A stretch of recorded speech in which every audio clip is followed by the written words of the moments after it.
It's the M.L.M for the Soul channel, and I do have a new topic for today. But before I begin, I would like to say, may the words and expressions of my mouth and the thoughts and meditations of my heart find favor and acceptance before you, Hashem. Of course, Hashem is always number one to be thankful to, and I also want to thank some people who have helped me on my journey to inspire me to get closer to Hashem and the Torah, and really have come a long way, and they continue to inspire me. They are, and I'll have links to their sites below this video. They are Rabbi Shalom Arush, Rabbi Lazer Brody, Rabbi Yosef Mizrahi, Rabbi Eli Mansour, and Alon Anava. So the topic for today is called My Permanent Property, subtitle, I selfishly, quote, own this, and it is a good thing. And you'll understand what that means as we go along. So I came up with this title from reading one of the prakim, the chapters in Tehillim, and this is my Artscroll Tehillim that I use. I have the pocket size Interlinear Schottenstein Edition, and I'll have a link to Artscroll as well, so you can check that out too. So it's from the longest chapter in Tehillim, which is chapter Kuf Yutes, which is 119. And it has 171 psukim, or verses, which equates to, in Hebrew, Kuf Ayin Vav. So the pasuk that I got this from is pasuk Kuf Samach Bet, which is let me see. Let's see, 170 or 162. So I think I made a mistake yeah, it's 160. I'm sorry, I wrote it down wrong. So I'm going to read the pasuk to you. Kuf Samach Bet. Sas Anochi al Imratecha Kimotzei Shalal Rav, which in English means, rejoice do I over your word, like one who finds abundant spoils. So in the below the Tehillim reading, there's actually different kinds of explanations and insights. So this one that I got the title for was from the word Shalal Rav, which means abundant spoils. And this was from the Maharam HaYitzhari, which I'm not aware of who that is, but I want to just acknowledge that this is the person that gave the explanation. So what does this mean? There is great joy in finding the vast spoils of the vanquished, because their original owners will never return to reclaim their property. So too can the words of Torah be gathered without restriction or reservation to become the permanent property of their finder. So that's how I got the idea for permanent property. So it's funny because I was just thinking of this now, like people call themselves, I'm a homeowner. I own my home as opposed to renting. Well, if you think about it, you're a temporary homeowner. Really, we're here temporarily. So even if you own your home, it's actually on loan to you from Hashem.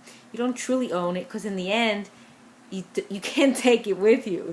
There's no home that comes with someone when they leave this world. So what you can take with you are your Torah, your mitzvos, all those things that are going to be for your spiritual elevation. So they become your permanent property. So no one can ever take that away from you. Whatever you've learned, whatever you studied from the time you were a little child till the second that you leave this world, all the Torah that you've studied becomes yours. Nobody can take that away from you. So that's a good thing. That's something to selfishly own and feel good about it. Because other things we can't retain. We don't have that ability to do that. Things come and go. Things don't last. Things don't last forever.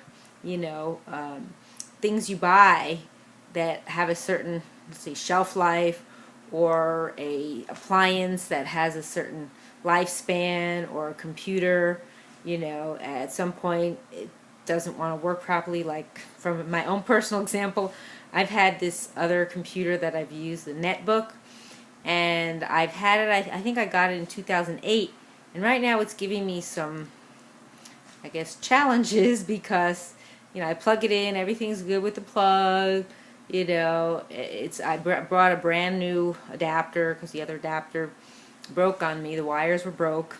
So again, shelf life, you know, the lifespan of it ended, and it was working fine for a while, and now it goes on, and then something flashes on the screen, says, do you want to restart, turn on, like it gives you these options, but I never asked for that, and then it shuts off, and then it'll come back on. Like it'll come on without me pressing a button to turn it on. So something's definitely strange. I don't know, but in the meantime, I do have this other computer, the one that I'm recording this video on. So that's an example of something that doesn't last. It's a material object. You're not going to be able to take those with you. So the Torah becomes your permanent property. The learning, anything you've learned and studied that has a value. It has a long-lasting value. Material things do not. You know, they serve a purpose temporarily, but ideally what we want to really focus on is the spiritual side, because that's what really counts. So think about that. Think about what you can do every day. You know, you take 5 minutes a day, 10 minutes a day. Try more and more to add that to your life. Add more of that to your life. You know, you could listen to lectures online. The people I mentioned in the beginning of this video that I've listened to their information, you know, try to do that. Or if you have a car where you could put a CD in, anything where you could flood your body, so to speak, with spiritual nourishment, so that you can own that. So yeah, people can steal from you, they can rob you, you know, heaven forbid, you don't want that to happen, but they can take away your money, they can take away your clothes, they can take away your food, they can take away anything they could take away. But one thing that no one can ever steal from you or take away and claim ownership is your learning, your studying of the Torah, your doing that. So that's something to keep in mind, that's so important, and it's something that we really have to focus on now when we're coming closer to the end of days, Mashiach's time, B'mheira B'yameinu, and we have to work on that. Everyone, from children to adults, male, female, doesn't matter, age.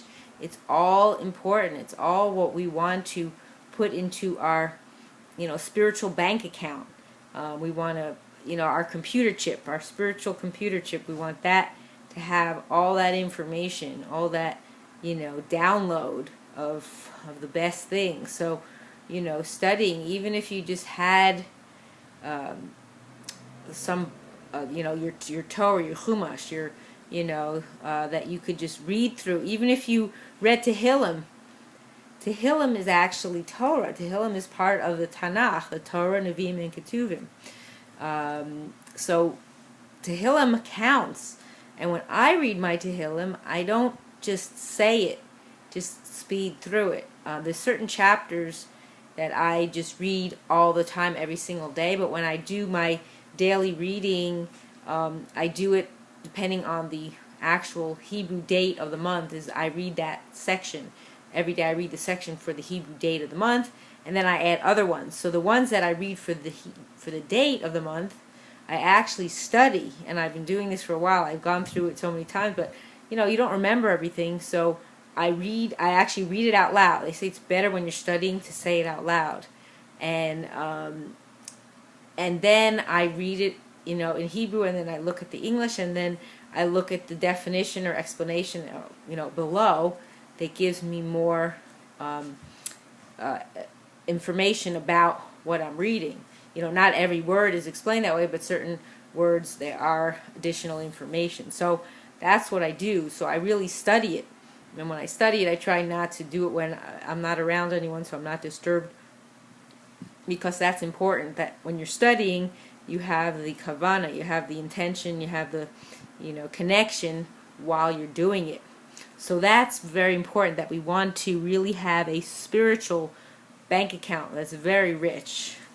And that's the best insurance policy, I would say. A homeowner, if you want to have homeowner's insurance, this is the best home. Your home is your spiritual home, your soul. That's where the ownership comes in, where when we return back to Hashem, once we leave this world, we have all that in our account. We can, share that And what's interesting, and I've heard this from many people, is that even if it's you're listening to a lecture and you fall asleep, it all goes in subconsciously. So everything you've studied, you even though you don't think you retain it, because consciously maybe you don't remember it.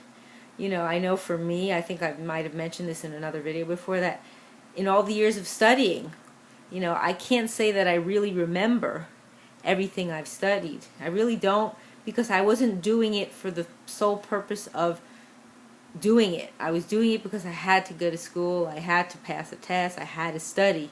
So, but now I'm in a different phase of my life, and what I study, what I listen to, I really retain. It's amazing. It's amazing the difference.